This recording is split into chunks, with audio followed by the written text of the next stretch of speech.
어떻게 한 주간 어떻게 사셨나요? 지난주에 저희가 아모스서 말씀을 통해서 우리가 믿음에 대한 그 범위를 단순히 종교 행위적인 것에서뿐만 아니라 우리의 삶 가운데 주어지는 정의와 공의를 행하는 삶으로 우리가 좀 확장시켜서 말씀을 나누었는데, 어떻게 공의와 정의가 있는 삶을 사셨습니까? 아니면 여전히 나는 내 길을 가련다 그렇게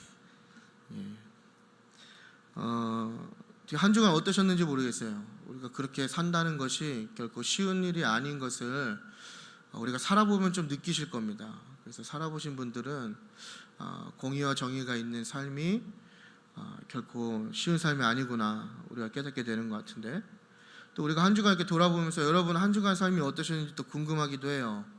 어떻게 기쁘게 사셨습니까? 기쁨이 넘치세요? 그럼 다행입니다. 아니면 혹은 우리가 여기서 다 나눌 수는 없지만 또 여러 가지 일들로 인해서 좀 기쁨과는 반대되는 삶을 사셨던 분들도 계실 거라고 생각이 듭니다. 그래서 내가 한 주간 어떠한 상황을 만났는지에 따라서 우리가 그 한 주간의 삶을 지금처럼 평가할 때 기쁨의 삶이라고 얘기할 수도 있고, 또 반대로 분노의 삶이나 혹은 슬픔의 삶이라고 우리가 대답할 수 있겠죠. 그러니까 이런 것처럼 우리 인간이라는 존재는 정말 우리에게 주어지는 그 환경과 상황에 좀 많은 영향을 받는 존재인 것 같습니다. 그것을 우리가 인정하든 인정하지 않든 인간이란 존재는 우리 주변을 둘러싸고 있는 그 요인들의 영향을 받는다. 우리가 이렇게 정의할 수 있겠죠. 그러나 성경에서 특히 오늘 우리가 함께 볼 그 베드로 사도는 그러한 상황과 환경과 상관없이 기뻐하는 삶을 살라고 지금 우리에게 이야기하고 있는 것입니다. 그러니까 내가 어떠한 상황에 있든지 간에, 혹은 내가 기뻐할 수 없는 이유가 정말 내 삶에 너무 많을 수도 있잖아요. 근데 그렇게 많더라도 그런 것과 상관없이 항상 기쁨의 삶을 살라는 거예요. 그때 우리가 이렇게 질문할 수 있는 거죠. 그것이 어떻게 가능한 일일까?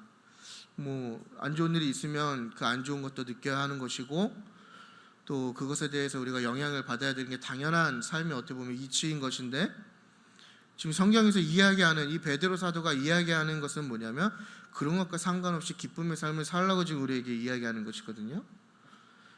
그럼 그거에 대한 해답을 우리가 어디서 찾을 수 있느냐? 바로 오늘 1절과 2절에 나오는 성도들의 정체성, 그러니까 그리스도인의 정체성에서 우리가 그 답을 찾을 수가 있습니다. 그래서 이 베드로 사도가 성도들의 정체성을 어떻게 정의하냐면 택함 받은 흩어진 나그네라고 이렇게 정의하고 있습니다. 그래서 1절과 2절을 읽어보시게 되면 지금 이 편지를 받는 사람들을 베드로 사도가 먼저 흩어진 나그네라고 표현을 하고 있고, 2절에 가서는 택함을 받은 사람이다 라고 표현을 합니다. 그러니까 이 두 가지 표현에서 어떻게 보면 오늘날 저와 여러분의 그리스도인으로서의 정체성이 굉장히 지금 잘 어떻게 보면 요약되어 있다라고 우리가 이해할 수 있을 것 같아요. 그렇다면 먼저 그리스도인이란 그럼 어떠한 사람인가? 바로 하나님의 택함을 받은 존재라는 것입니다. 하나님께서 미리 예정하셨고 또 성령의 힘으로 우리가 그 뜻에 순종을 하게 되었다라는 것이죠. 그러니까 어떻게 보면 에베소서를 읽다 보면 우리가 많이 접할 수 있는, 그렇죠? 하나님의 아심과 정하심. 근데 그것을 우리 안에 내주하시는 성령님께서 우리를 감동시키시고 우리를 움직여 주셔서 우리가 그 가운데 순종함으로 말미암아 우리가 죄사함을 받아서 하나님의 택함 받은 백성이 되었다라는 것입니다. 그러니까 그리스도인의 정체성 첫 번째 무엇이냐? 바로 택함을 받았다는 겁니다. 하나님께 택함을 받았다. 그리고 나서 뭐라고 얘기하냐면 나그네라고 이렇게 또 이야기를 하는 것이죠. 나그네가 어떠한 의미입니까? 자신의 집이 아닌 다른 곳에 사는 사람, 그렇죠? 낯선 사람, 어떤 이방인의 의미, 이렇게 그런 어떤 뉘앙스로 우리가 이해할 수 있겠죠. 그래서 이 표현을 통해서 베드로 사도가 이야기하고 싶은 그 의도는 뭐냐면 결국 택함 받은 백성들이 살고 있는 이 땅은, 그러니까 우리의 삶은 집이 아니다라는 겁니다. 그러니까 너희가 살고 있는 이 땅은 너희 집이 아니야, 이렇게 이야기하는 거예요.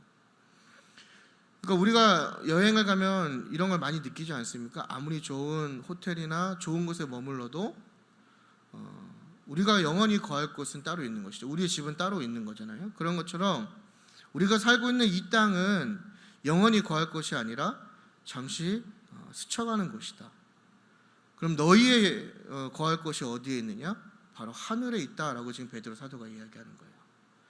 그러니까 이곳은 어딘가, 지금 저와 여러분이 살고 있는 이 세계는 어디인가, 결국에는 잠시 머물러 지나가는 것과 같은 그런 의미를 갖고 있다라는 거예요. 그러니까 우리가 여기에 뭐 가치를 둘 필요가 없는 것이죠. 뭐 각자 우리가 여행의 스타일이 다를 수 있겠지만, 이제 저 같은 경우는 여행을 이렇게 가다 보면 저는 캐리어에서 짐을 하나도 꺼내지 않습니다. 좀 이상하게 생각하실 수도 있겠지만, 어떤 분들은 이렇게 짐을 다 오픈하시는 분들이 계시잖아요. 내 집처럼. 저는 어차피 집에 갈 거기 때문에 이렇게 캐리어를 열어서 필요한 걸 꺼내고 다시 캐리어 이렇게 닫아놔요. 그리고 또 필요한 게 있으면 다시 열어서, 그죠? 이게 사람마다 다를 수도 있겠지만, 근데 제 이게 마음속에 이제 뭐가 있냐면, 저는 집에 갈 거거든요. 네, 집에 갈 거기 때문에 뭐 어디에 뭔가 비치하거나 뭐 꺼내놓거나 거기에 의미를 두지 않아요.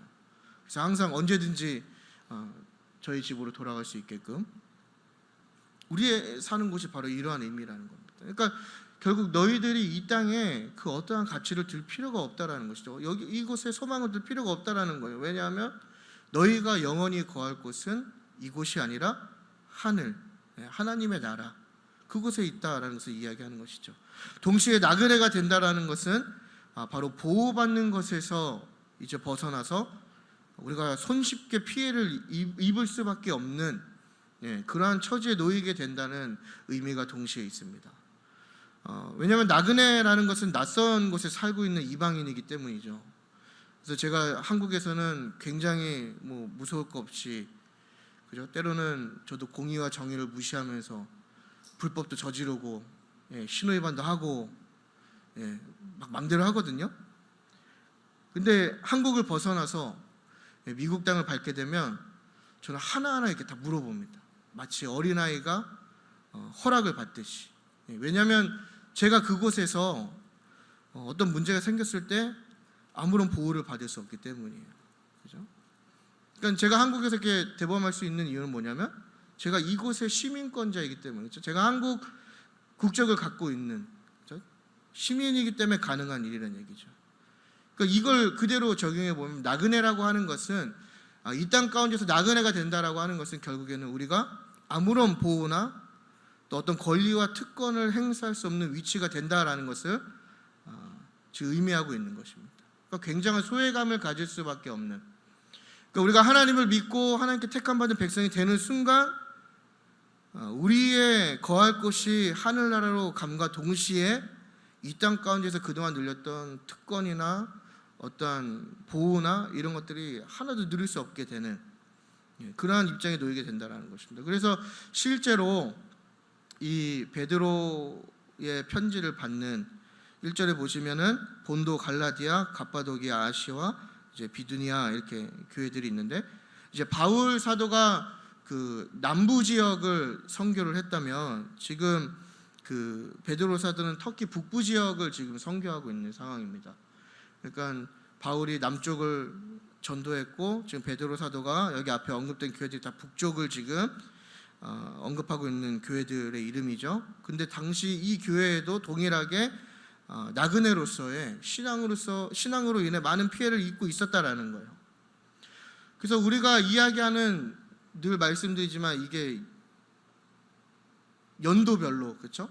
역사적으로 우리가 이해할 수 있는 그 핍박의 내용들이 다를 수 있는데, 지금 이 베드로의 편지를 받는 성도들은 히브리서의 편지를 받는 성도들과 비슷하게 어떤 뭐 사자밥이 되거나 불에 타 죽는 그런 핍박을 받는 것이 아니라 사회로부터 철저하게 격리되는 주변화의 어떤 핍박을 받고 있었고, 또 그로 인해서 어떤 불의와 불합리한 결과를 맞이해야 했고, 또 정신적인 고난과 고통을 받아야 되는 그런 상황에 놓여 있었다는 겁니다.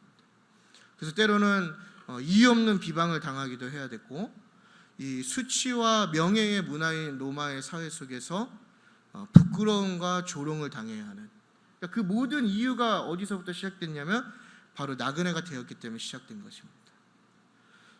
그러니까 이런 상황에 놓인 그 성도들에게 베드로가 지금 뭐라고 얘기한 거냐면 그 정체성을 다시 한번 확인시켜 주는 거예요. 너희가 지금 그런 어려움을 겪고 있는데 너희가 어차피 이 땅에 잠시 머무르다 갈 것이기 때문에 너희가 겪는 고난도 잠시일 것이다. 그러므로 어려움이 있더라도 기뻐하는 삶을 살아라, 이렇게 지금 이야기하는 겁니다.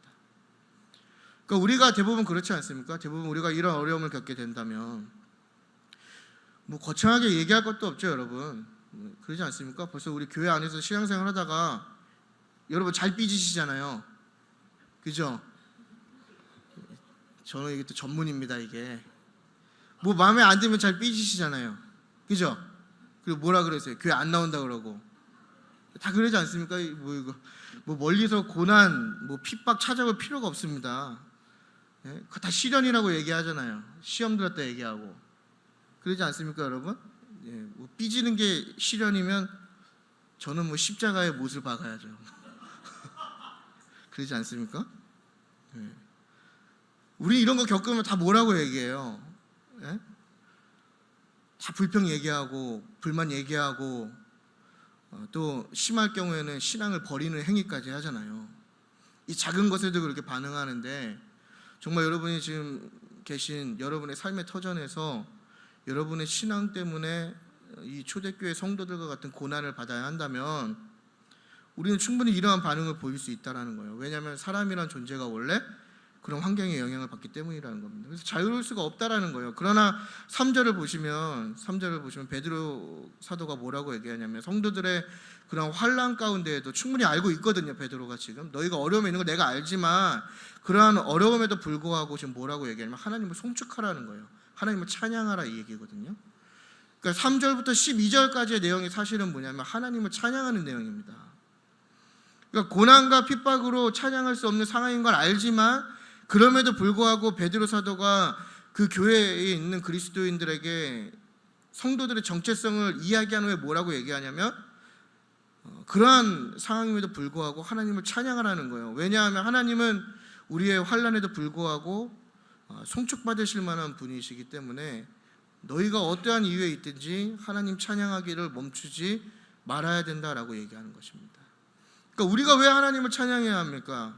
이미 그 이유는 뭐 충분히 넘쳐나죠. 하지만 대표적으로 보면 예수 그리스도를 통하여서 우리를 죄인에서 의인으로 바꿔주셨다는 거예요. 우리는 이미 그 은혜만으로 하나님을 찬양하기에 충분하다는 거예요. 내가 예수님을 믿고 나의 죄인 된 신분.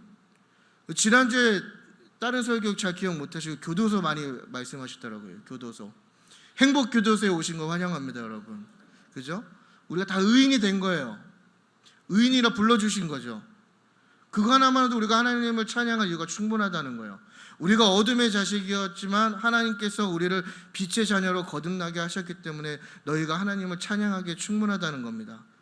또한 죽음을 넘어서는 살아있는 소망이죠. 그러니까 이 땅에서의 소망이 아니라, 그래서 우리가 우리의 정체성을 알아야 되는 거예요. 이 땅에서의 소망이 아니라 바로 영원한 하늘에 속한 소망이기 때문에 이 땅에는 소망이 없다는 것이죠. 그러므로 너희가 이 땅에서 어떠한 일을 겪는 것은 아무런 문제가 되지 않다라는 거예요. 그러므로 하나님을 예배하고 하나님 찬양하기를 멈추지 말라는 것입니다.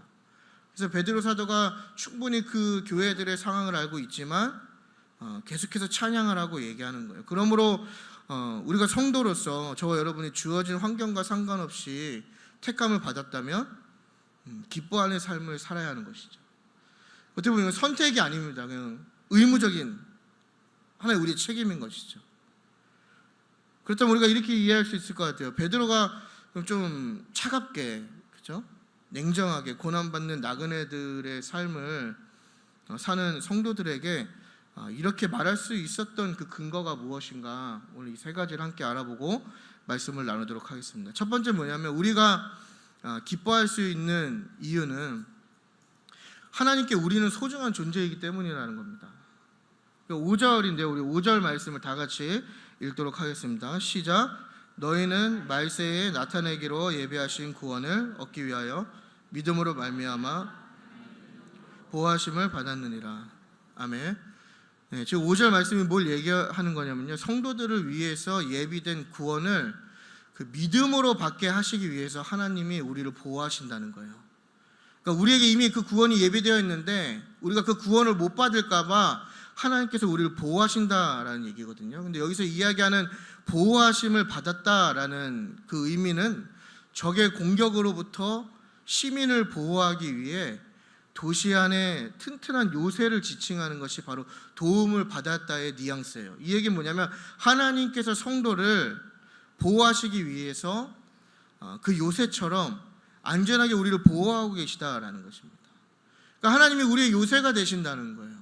적이 우리를 공격해서 넘어뜨리지 못하도록. 그래서 우리가 우리에게 예비된 구원을 못 얻는 일이 발생하지 않도록 하나님께서 우리를 보호하시고 지켜주시고 우리의 요새가 되어 주신다라는 거예요. 그래서 앤드류 머레이라는 목사는 뭐라고 얘기하냐면 하나님의 보호는 성도의 모든 것을 보호하는 것이며 전능하신 하나님의 보호이며 계속적으로 끊임없는 보호라고 얘기했어요. 그러니까 이 얘기가 뭐냐면 하나님께서 성도의 모든 것을 계속해서 보호하고 계시다라는 거예요. 어느 삶의 영역만, 또 우리가 지난주 말씀에 이어서 생각해보면 어떤 우리 종교적인 영역만 하나님께서 우리를 보호하시고 지키시는 것이 아니라 우리의 삶의 모든 영역, 또 우리의 깊은 내면까지도 하나님께서 보호하시고 지키신다라는 겁니다. 그럼 하나님께서 왜 그렇게 하시냐 이렇게 질문할 수 있는 거예요. 그럼 그거에 대한 답이 무엇입니까? 하나님께 성도는 소중한 존재라는 것이죠. 그러니까 저와 여러분은 하나님께 굉장히 소중한 존재입니다. 다른 사람들이 VIP가 아니고 우리가 하나님께 VIP가 되는 거예요. 하나님이 그만큼 우리를 아끼시는 거예요. 우리가 뭘 통해서 또 알 수 있습니까? 죄인은 우리를 위해서 독생자 예수 그리스도를 내어줄 만큼 하나님께 우리는 굉장히 소중한 존재예요. 사실 하나님이 우리를 위해서 그 아들을 내어주실 어떤 하등한 이유가 없는 것이죠. 그냥 죄인은 심판을 받으면 되는 것이고 죄인의 결과는 죽음이면 되는 것입니다. 그럼에도 불구하고 하나님께서 우리를 사랑하시고 우리를 소중하게 여기시기 때문에, 우리가 그런 소중한 존재이기 때문에 하나님께서 우리를 보호하고 계시다라는 거예요. 그러므로 저와 여러분의 삶에 많은 어려움과 핍박과 고난과 또 두려움이 있을지라도 우리는 두려워해서는 안 되는 것입니다. 왜냐하면 우리는 이미 내가 느끼든 느끼지 못하든, 내가 인정하든 인정하지 못하든 우리는 하나님의 보호하심 안에 있기 때문인 거예요. 그래서 우리가 그 하나님의 보호하심을 바라보면서 정말 우리의 요새 되시고 우리를 위해서 그 아들을 내어주신 그 사랑, 그것을 바라보면서 우리가 기뻐해야 된다라는 거예요. 여러분, 두려움이라는 것은요, 모든 것을 멈추게 합니다. 그래서 우리가 우리의 삶에 두려움이 느껴지고 내가 두려움에 사로잡힌 삶을 살 때 찬양을 멈추게 되는 것이죠. 또 두려움은 기쁨을 빼앗아갑니다. 그러나 하나님의 보호하심으로 인하여 우리는 더 이상 두려움이 없는 것을 이 시간 우리 선포해야 하는 것입니다. 우리는 자유합니다. 여러분 동의하십니까? 예, 우리의 능력으로 자유한 것이 아닙니다. 예수 그리스도의 이름으로 우린 자유한 것입니다. 왜냐, 하나님께서 우리를 예수 그리스도의 이름 때문에 우리를 보호하시기 때문인 거예요. 그러므로 우리는 하나님의 보호하심 아래서 우리에게 주어진, 또 우리를 둘러싸고 있는 환경을 넘어서는 기쁨의 삶을 살 수 있는 것입니다. 그래서 우리가 잠깐 생각을 해봤으면 좋겠어요. 여러분, 여러분의 삶 가운데 여러분을 두렵게 하는 그 무언가가 있지 않겠습니까? 그게 뭐냐라는 거예요. 어떤 고난이 있냐라는 것이죠. 꼭 1세기 독자들처럼, 1차 독자들처럼 뭔가 우리가 사회적으로 외면당하고 좀 어려움을 겪는, 또 비방당하고 조롱당하는 그런 것도 포함될 수 있겠지만, 오늘날 이 고난을 우리에게 재해석해 본다면 결국에는 우리를 두렵게 하는 그 무언가가 결국엔 고난인 거잖아요. 그것이 여러분의 가정에 어떤 문제가 될 수도 있는 것이고, 건강의 문제가 될 수도 있는 것이고, 또 미래에 대한 고민이 될 수도 있는 것이고, 그 외에도 삶에 여러 가지 문제가 될 수 있겠죠. 또 우리의 실패가 그런 거가 되지 않겠습니까? 내가 경험한 실패, 그리고 실패로 인한 두려움. 그렇다면 우리가 이 두려움 때문에, 이 두려움으로 인해서 하나님을 향한 시선을 빼앗긴 것은 아닌지, 또 두려움으로 인하여서 산소망이신 예수님을 놓쳐버린 것은 아닌지, 우리가 이 시간 스스로 돌아봐야 된다는 거예요.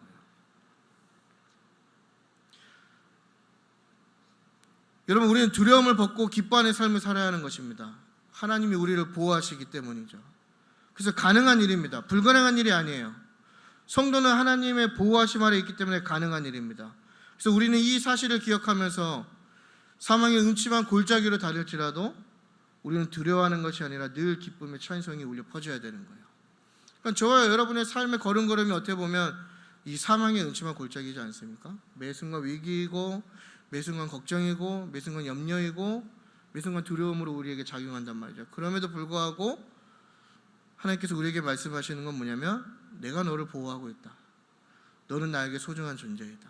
그러므로 두려워하지 말고 기쁨의 삶을 살아라, 이렇게 말씀하시는 겁니다. 두 번째는 뭐냐면, 우리가 기뻐할 수 있는 두 번째 이유는 우리가 겪는 시련은 선한 목적이 있기 때문입니다. 6절을 다 같이 읽도록 하겠습니다. 6절이요. 시작. 그러므로 너희가 이제 여러 가지 시험으로 말미암아 잠깐 근심하게 되지 않을 수 없으나 오히려 크게 기뻐하는도다. 지금 결국엔 뭘 얘기하냐면, 너희가 이제 시련을 겪게 될 것인데 그 시련 가운데 기뻐하라고 지금 이야기하는 것입니다.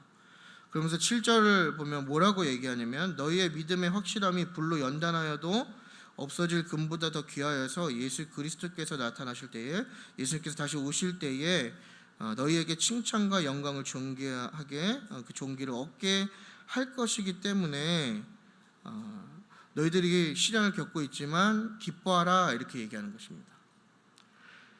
이 얘기는 뭐냐면, 성도가 겪는 그 고난 또 시련은 헛된 것이 아니라 우리의 믿음을 더 순수하게 만드는, 또 성숙하게 만드는 역할을 한다라는 것이죠. 여러분, 이것은 우리가 너무나 잘 아는 내용이지 않습니까? 우린 다 알고 있는 거예요. 우리에게 고난이 오면 두 가지이다. 하나는 죄에 대한 심판이고 하나는 연단이고, 그렇지 않습니까? 그러나 늘 우리가 고난 앞에 우리의 삶이 기뻐하는 삶이 되지 못하는 이유가 무엇입니까? 바로 실질적으로 우리에게 주어지는 그 고난에 대해서 우리가 그것을 올바르게 재해석하지 못하기 때문이라는 거예요. 나에게 왜 이러한 고난이 있지?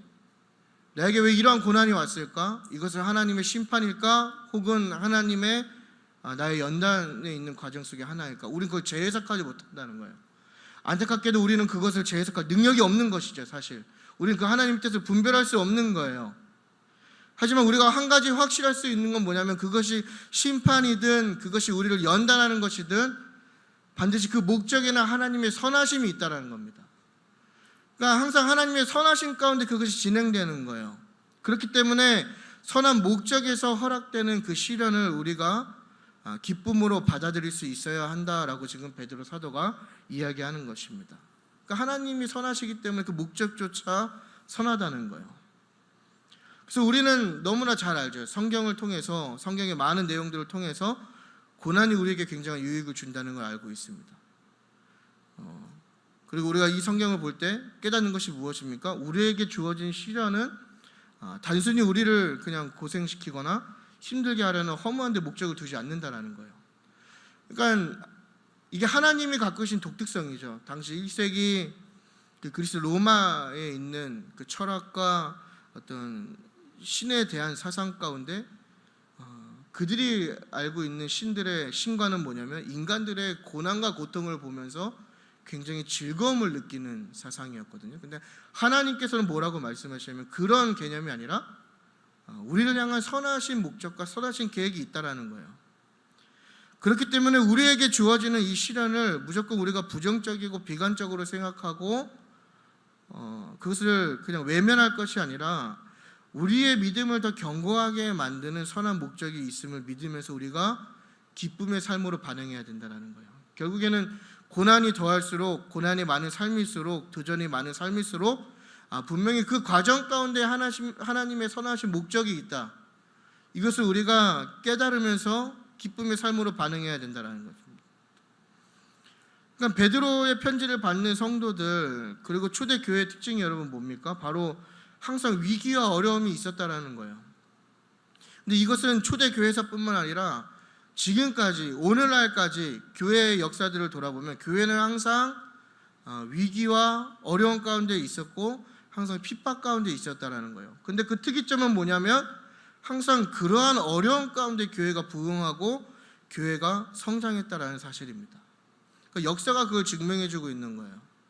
물론 그 가운데 배교자들도 있었죠. 신앙을 저버리고 하나님을 버리고 이 상황과 환경에 동화되는 사람도 있었지만, 그러나 그보다 더 많은 사람들이 이 주어진 시련을 헛된 것으로 여기지 않고 그 너머에 있는, 그 시련 너머에 있는 하나님의 선한 목적을 믿음으로 바라보았고 견뎌냈고 기쁨의 삶을 살았고, 그 결과 교회가 세워진 2000년이라는 시간이 지나서도 저와 여러분이 이렇게 하나님을 예배할 수 있다는 거예요. 그러니까 하나님은 굉장한 선한 목적을 갖고 계신 것이죠. 그래서 우리가 이 신앙을 본받아야 되는 것입니다. 지금 내 눈앞에 있는 고난과 시련이 아니라 그 상황 너머에서 일하시는, 그 상황 너머에 있는 하나님의 그 계획과 목적을 우리가 믿음으로 바라보아야 되는 것이죠. 그래서 우리에게 어떠한 시련이 있습니까? 지금 혹시 말 못할 어려움을 겪고 계시는 분도 계실 수 있고, 또 많이 괴로움을 또 삶 가운데 많은 요소를 갖고 계신 분도 계실 것 같아요. 이게 사람이 참 신기한 게, 즐거운 시간은 빨리 가고 괴로운 시간은 좀 더디게 가지 않습니까? 그래서 고난을 겪어보면 다 알 것입니다. 저도 고난을 겪어봐서 아는 내용이지만 시간이 아주 느리게 갑니다. 어쩌면 우리가 그 고난 가운데 너무 그 고난에 사로잡힌 나머지 이미 다 마음을 빼앗기고 낙담하고 실망하고 좌절한 삶을 살 수도 있는 거죠. 그래서 이렇게 얘기할 수 있는 거예요. 하나님, 저는 더 이상 돌이킬 힘이 없습니다. 하나님이 그것을 나에게 어떤 심판으로 주셨든 나를 더 성숙한 믿음으로 연단하기 위해 주셨든, 중요한 것은 뭐냐면 내가 계속되는 그런 과정 속에서 그 고난을 겪으면서 저는 너무 이제 지쳤고 너무 힘들고 더 이상 하나님께 나아갈 힘이 없고 다시 일어설 힘이 없습니다. 우리가 그런 좌절한 삶을 살 수도 있는 거죠. 하지만 하나님은 뭐라고 말씀하시냐면 괜찮다고 말씀하시는 거예요. 하나님의 선한 목적에는 우리의 좌절도 포함되어 있다는 사실입니다. 하나님은 우리가 좌절할 것을 이미 다 알고 계신다라는 거예요. 우리가 넘어질 것, 우리가 쓰러질 것을 다 알고 계시다라는 것이죠. 그래서 그 선한 목적 가운데 항상 좋은 그림, 성공하는 그림을 기억하고 그 그림을 기대하시면서 우리를 바라보시는 것이 아니라 바로 우리의 좌절과 우리의 포기함도 하나님이 이미 아시고 그 과정 속에 다 포함하고 계시다라는 거예요. 그래서 하나님이 선하신 분이죠. 하나님이 선하지 않으시다면 우린 다 패배자이고 다 버림받은 사람이지 않습니까? 하지만 우리가 이렇게 좌절한 삶을 사는 가운데에서도 도저히 일어날 힘이 없는 상황 가운데 있는 우리에게도 하나님은 그것을 미리 아시고 그것을 선한 목적 가운데 포함하고 계시다라는 거예요. 그래서 히브리서 12장 12절을 보면 하나님께서 피곤한 손과 연약함을 이렇게 세워주신다고 말씀하시잖아요. 그러면서 하나님, 예수님께서 뭐라고 말씀하십니까? 우리의 연약함을 동정한다고 말씀하시는 거예요. 그 예수님이 그걸 잘 안다고 말씀하시는 거거든요. 시편 40편에는 뭐라고 나옵니까? 웅덩이와 수렁에서 끌어올리실 것이다. 내 발을 반석 위에 둘 것이다. 내 걸음을 견고하게 하신다라고 지금 말씀하시는 거잖아요. 그러니까 하나님은 이미 그 목적에 우리를 포함하고 계시고, 오히려 우리가 좌절해서 포기하고 싶어 할 때 우리를 이해하시고 우리를 오히려 격려하신다라는 거예요. 그러니까 여러분, 오늘 혹시나 우리가 우리의 삶 가운데 반복되는 이 고난 가운데 좌절하고 계시다면 하나님이 괜찮다고 말씀하시는 거예요. 그러니까 지금부터 다시 시작하면 되는 거거든요. 우리가 또 무엇을 기억해야 됩니까? 하나님께서 주시는 시련은 영원한 것이 아니다라는 것이죠. 그러니까 우리가 포기하는 이유가 이게 끝이 보이지 않기 때문에 포기를 하는 거잖아요. 근데 끝이 있다라는 것이죠. 지금은 참 이 삶이 이게 답이 있을까, 그죠? 우리가 고난을 겪다 보면 그러지 않습니까? 하루가 10년 같고. 근데 이 베드로의 편지를 받는 성도들, 이 회람서신이잖아요. 이 교회들의 성도들의 고난이 끝이 있었다라는 거예요. 그리고 초대교회를 향한 핍박도 끝이 있었다. 그래서 우리가 기억해야 할 것은, 지금 우리가 겪는 것이 정말 끝이 보이지 않는 것처럼 느껴질 수 있지만 우리의 고난은 잠시이고 오히려 그리스도 안에 있는 소망이 영원하다라는 사실을 우리가 기억해야 하는 것입니다. 그러므로 지금의 고난과 시련에 좌절하는 우리의 모습이 아니라 영원한 산 소망이신 그리스도를 바라보아야 합니다. 그리고 그 시련 끝에는 하나님의 위로와 칭찬과 영광이 있다라는 것을 우리가 기억하면서 현재의 상황이 아니라 확실히 보장된 미래를 우리가 바라보며 현재를 살아가야 할 것입니다. 하나님께서 선한 목적 가운데 우리를 인도하신다라는 그 사실을 기억하시고 우리가 믿음으로 고백하면서 기쁨의 삶으로 나아가기를 여러분 축복합니다. 마지막으로 우리가 기뻐할 수 있는 마지막 세 번째 이유는 뭐냐면 믿음의 결과로 구원을 받기 때문입니다. 8절을 우리가 한번 다 같이 읽을 건데 8절을 읽으실 때 그 표현 이제 그 시제를 좀 주목해서 우리가 읽으면 좋겠습니다. 다 같이 읽겠습니다. 예수를 너희가 보지 못하였으나 이제도 보지 못하나 믿고 말할 수 없는 영광스러운 즐거움으로 기뻐하니. 아멘. 우리는 예수님을 보지 못했다라고 얘기하는 것이죠. 이건 과거에 대한 이야기죠. 예수님을 너희는 보지 못했다. 근데 그 다음에 뭐라고 얘기합니까? 지금도 보지 못하고 있다. 그러니까 현재도 보지 못하고, 과거에도 보지 못하고, 현재도 보지 못하지만 그 다음에 결국엔 뭘 얘기하냐면 결국에 너희는 예수님을 보게 될 것이다. 이걸 얘기하는 거예요. 그러니까 어떻게 보면 이게 구원에 대한 과거부터 미래에 대한 확실한 그 관점을 지금 굉장히 잘 표현하고 있는 것이거든요. 그래서 그 마지막 날에는 우리의 믿음의 목표가 실현될 것이다 라고 얘기하는 거예요. 그러니까 우리의 눈은 예수님을 보지 못했지만 그 마지막 날에는 우리가 신뢰하고 우리가 사랑했던 예수 그리스도 그분을 보게 될 것이다 라고 얘기하면서 9절에 뭐라고 얘기합니까? 그 믿음의 결과로, 믿음을 지킨 것에 대한 결과로 너희의 영혼이 구원을 받을 것이다 이렇게 이야기하는 거예요. 여러분, 저와 여러분의 믿음의 결과는 구원입니다. 동의하십니까? 여기서 맨날 얘기하는 질문이죠. 예수 그리스도를 뭐 구주로 인정하고 뭐 구원의 확신이 있습니까? 그럼 구원의 확신으로 천국 가는 게 아니죠. 그러지 않습니까? 제가 볼 때는 구원의 확신보다는 구원의 착각인 것 같아요.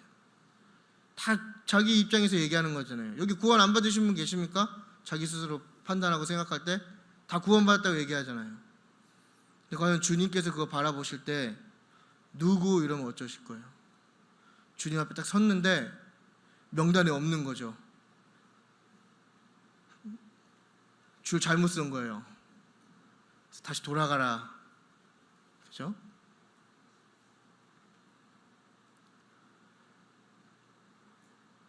우리의 믿음의 결과는 구원입니다. 네. 그렇게 살아야 되는 것이죠. 그래서 결국에는 이 믿음을 지키는 거, 이 믿음을 지키는 것의 결과는 뭐냐면 주님을 보게 되는 거예요. 이전에 우리가 주님을 보지 못했고 지금도 보지 못하지만 이 믿음을 지켰을 때 결국 우리가 주님을 보게 될 것이다. 그래서 성도는 결국에는 예수님을 보고 기뻐하게 될 것이다. 이걸 이야기하는 것입니다. 우리는 지금 이미 알고 있는 것이죠. 우리는 이미 그분을 만나게 될 것을 말씀을 통해서 알고 있는 거예요. 그리고 이것이 예수님을 아는 사람들의 믿음과 소망입니다. 그러니까 저와 여러분의 소망은 결국엔 뭐냐면 우리가 예수님 만날 것에 대한 기대가 있다라는 거예요. 그러니까 마지막 날에 우리의 영혼이 구원받는 것이 우리의 신앙의 목표인 것이죠. 그러니까 구원이 전부라고 이야기하는 것이 아니라 나 한번 구원받았어, 됐어, 이렇게 살다가 죽기 전에 한 번 더 고백하지 이런 삶의 태도를 이야기하는 것이 아니라 우리의 영혼이 구원받는 거, 그것에 선행되는 조건이 무엇입니까? 이런 고난과 환난과 시련의 상황 가운데서도 믿음을 지킬 수 있는 거. 그러니까 여러분들의 삶 가운데 주어지는 많은 도전들 가운데 믿음을 지키는 그러한 삶을 살 때에 주어지는 것이 무엇이다? 바로 구원이다 얘기하는 거예요. 그러니까 우리가 알미니안주의처럼 어떤 행위적인 구원을 이야기하는 것이 아니라 우리가 정말 변화받은 성도로서의 삶을 살 책임이 있다는 것이죠. 구원을 받았다면 그 구원을 우리가 무엇으로 증명할 수 있느냐? 말로 증명하는 것이 아니라 바로 우리의 삶으로 증명하는 것. 그것이 바로 일반 서신이 갖고 있는 메시지잖아요. 그러니까 그러한 삶을 살았을 때 너에게 주어진 그 신앙의 목표, 그것이 무엇이냐? 바로 구원이다 얘기하는 거예요. 그래서 우리는 올바른 삶을 가정했을 때, 그리스도께서 재림하실 때 그와 함께 가져올 구원을 우리는 기다리는 것입니다. 우리는 그것을 바라보는 거예요. 그러나 어떤 다른 관점에서 보면 우리는 이미 그 구원을 경험하고 있는 것이기도 합니다. 예수님이 이미 성육신하셔서 성령으로 오셨기 때문에 하나님의 나라는 어떻게 보면 이미 도래한 것이기도 합니다. 그래서 어떻게 보면 우리의 희망은 이미 실현된 것일 수도 있어요. 이미 그 구원이 어느 정도 이루어진 것일 수도 있고, 또 어떻게 보면 하나님의 나라가 어느 정도 우리에게 임할 수도 있다는 이 얘기입니다. 우리가 예수님을 알고 있다는 것이 이것을 증명하는 것이죠. 그러나 예수님께서는 다시 오실 것이기 때문에 하나님의 나라가 아직 완전히 오지 않았다라는 거예요. 그래서 우리의 신앙의 목표는 결국 그 아직 오지 않는 앞으로 올 나라에 대한 미래에 대한 소망을 가지고 있다라는 것을 베드로 사도가 이야기하는 것입니다. 그래서 이 그리스도인은 상상이나 기대가 아니라 이미 실현된 미래, 그러니까 성령 안에서 이제 그리스도께서 임재하시는 현실 속에서 우리가 살아가는 것이죠. 그러므로 하나님을 믿는 자들이 현재의 어려운 상황 가운데에서도 기뻐하면서 믿음을 잃지 않는다면 그 결과로 반드시 구원을 얻게 될 뿐 아니라 현재에서도 그 구원의 기쁨을 맛보게 될 것이다 라는 것을 이야기하는 것입니다. 그러니까 여러분, 구원이라는 게 꼭 죽어서만 얻는 것이 아니다라는 걸 이야기하는 것이죠. 우리가 그 구원에 대한 소망을 가지고 이 땅 가운데에서 그 믿음의 삶을 살아낼 때에 지금 우리가 그 구원에 대한 기쁨을 맛보게 될 수 있다라는 거예요. 그러므로 우리가 우리의 믿음의 결과가 구원임을 기억하면서 우리의 믿음의 끝에 우리가 사랑하는 주님 만나는 것을 우리가 기대하고 소망하면서 상황과 환경에 상관없이 우리가 기쁨의 삶을 사는 저와 여러분이 되기를 축복합니다. 그래서 여러분이 지금 가시는 그 길, 누군가는 좁은 길이 될 수도 있고 누군가는 좀 편한 길이 될 수도 있지만, 중요한 것은 뭐냐면 우리가 주님을 믿고 주님을 향해 가는 그 길은 확실하다는 것입니다. 거짓된 길이 아니다라는 것이에요. 그래서 우리가 고난과 시련 중에서도 기뻐할 수 있는 것이죠. 결론입니다. 그래서 베드로 사도가 아까 서두에 3절에 말씀드렸죠. 고난 중에 하나님을 찬양하라고 하는데, 그 하나님을 찬양하는 것과 기쁨의 삶을 사는 것이 무슨 상관일까, 이렇게 우리가 질문할 수 있을 것 같아요.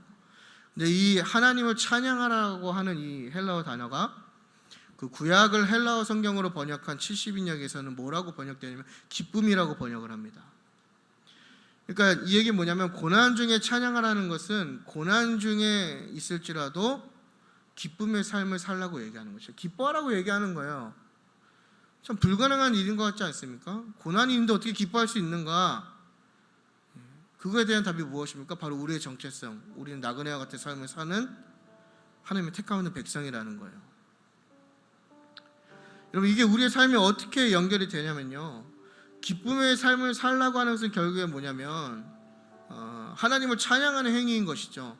그러니까 내가 날마다 기쁨으로 하루를 살아낸다면 우리가 하나님을 찬양하고 있다는 거예요.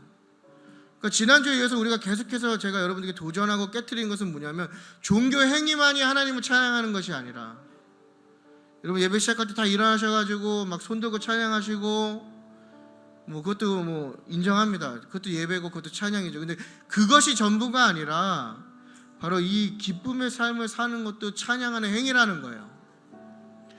그럼 결국에는 이 하나님을 찬양하는 행위를 하는 그런 기쁨의 삶을 사는 사람을 우리가 뭐라고 표현할 수 있냐면, 그것이 바로 예배자라고 표현할 수 있다는 것이죠. 그러니까 예배자라고 하는 것이 외식을 떨고 뭔가 제한된 공간 안에서 예배의 행위를 하는 것이 예배자가 아니라, 결국에는 근본으로 들어가 보면 결국 날마다 우리에게 주어지는 삶 가운데에 그것이 때로는 좀 벅차게 느껴질 수 있고 고난으로 다가올 수 있고 좀 좌절할 수도 있지만, 그럼에도 불구하고 우리가 기뻐한다면, 기쁨의 삶을 살아내고 있다면 하나님께서 그 사람을 예배자로 정의하신다라는 거예요. 그러니까 기뻐하는 것이 굉장히 중요합니다, 여러분. 그래서 저도 말씀을 준비하면서 이렇게 돌아보니까 참 기뻐하는 순간이 많이 없던 것 같아요. 여러분 뭐 저보다 더 복잡한 인생을 사시기 때문에 그죠? 나쁜 의미에서가 아니라요. 전 단순하거든요. 전 집에 있고 공부하고 교회 오고 이게 다거든요. 여러분은 더 많은 환경에 노출되셨잖아요. 저보다 더 기쁘지 않으실 것 같아요. 하지만 그럼에도 불구하고 오늘 베드로 사도가 얘기하는 것은 뭐냐면 기뻐하라는 것이죠. 기뻐하는 삶을 살라는 거예요. 우리가 참 어려운 시대를 살아갑니다, 여러분. 그래서 너무 저는 개인적으로 우리 성도님들 너무 존경해요. 정말 너무 존경합니다. 참 이렇게 열심히 살면서 하나님 믿는 게 쉬운 일은 아닌데, 물론 좀 기대치에 못 미치는 게 좀 있긴 하죠. 그죠? 하지만 참 존경해요. 너무 존경해요. 진짜로요. 자꾸 진짜라고 하니까 가짜 같아요. 근데 진짜예요. 맞습니다. 진짜로요. 저도 뭐 이렇게 뭐 사역하기 전에는 그래도 뭐 이것저것 많이 하면서 살아봤지만 참 믿음 지키기가 어려운 시대를 사는 건 맞습니다. 그러니까 우리가 꼭 초대교회와 같은 그런 고정된 그 당시의 고난을 겪지 않더라도 우리는 다른 형태로 많은 고난과 시련을 겪고 또 많은 시험에도 들고 또 많은 도전을 받고 많은 어려움과 핍박을 받죠. 그럼에도 불구하고 이 베드로 사도가 얘기하는 것은 딱 한 가지입니다. 우리에게 허락된 삶을 기뻐하라는 것이죠. 그 삶을 저주하지 말라는 거예요. 그 삶을 불평하고 불만 갖지 말고 그냥 지금 나에게 주어진 이 상황을 기쁨으로 살아내라는 것을 이야기하는 것입니다. 그래서 여러분 우리가 하나님께 우리는 소중한 존재임을 기억하셨으면 좋겠어요. 이게 그 내적 치유에서 하는 행위인데요. 이렇게 손을 이렇게 마음에 모으시고 해보세요. 한번 다 하시고 넌 소중해 한번 해보세요. 넌 그렇죠? 제가 여기 상담 공부하잖아요. 낮에는 이제 제가 THM 하니까 신학하면은 교수님도 좀 딱딱하고 그 같이 공부하는 목사님이나 전도사님도 딱딱해요. 전혀 유머러스하지가 않아요. 그래서 오전 수업 그렇게 THM 듣고 야간에 이제 상담 가면 다 이런 거 하는 거예요. 갑자기 넌 소중해 막 이러고. 근데 이게 처음에 좀 어색하더라고요. 그래서 잘 안 했는데 하니까 약간 좀 올라갑니다. 넌 소중해. 그죠? 네, 여러분 소중합니다. 저한테는 안 소중해요. 저한테도 소중하지만 하나님께 소중합니다. 여러분은 하나님께 소중한 존재예요. 그리고 지금 우리에게 일어나는 일들을 그 실패까지도 어쩌면 이미 경험한 실패까지도 하나님의 선한 목적이 있다는 사실을 꼭 기억하셨으면 좋겠어요. 그러면서 마지막으로 기억할 것은 뭐냐면 우리의 믿음의 끝에 허망함이나 허무함이 있는 것이 아니라 사랑하는 주님이 기다리고 계시고 또 그 주님께서 우리에게 잘했다고 칭찬해 주시고 위로해 주시고 격려해 주시고 우리를 영광스럽게 만들어 주실 것을 기대하시면서 날마다 주어지는 여러분의 어려운 삶 가운데에서 우리가 기쁨으로 살아내시는 저와 여러분이 되기를 축복하겠습니다.